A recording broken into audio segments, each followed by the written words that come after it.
Guys, galing na naman tayo sa market. So, namili tayo ng abasto ko. Karamihan naman ako yung kumakain lang.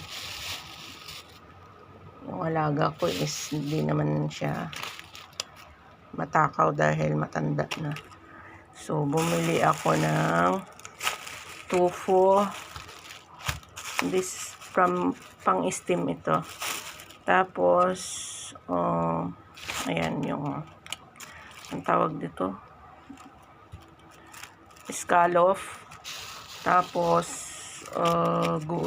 ito corn, tsaka patatas. So kapag namalengke ka, minsan may fresh siya na spring onion o dahon ng sibuyas. Tapos bumili ako ng galunggong. Ayan, almost sa akin lang naman talaga abasto yung mga yan. Tapos hipon. Ayan. Tapos bumili ako ng, dito kasi sobrang mahal yung yung fresh ba.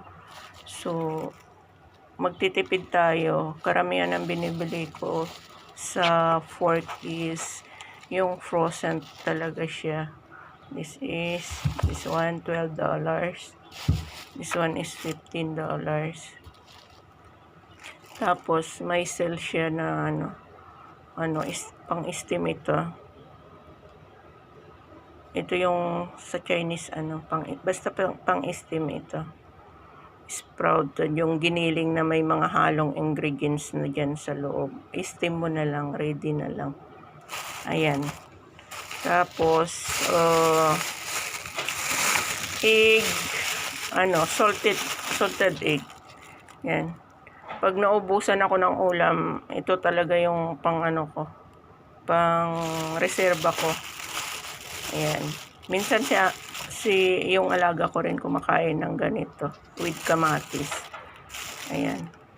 Yan ng I think this worth 150. Lahat yan. So that's it.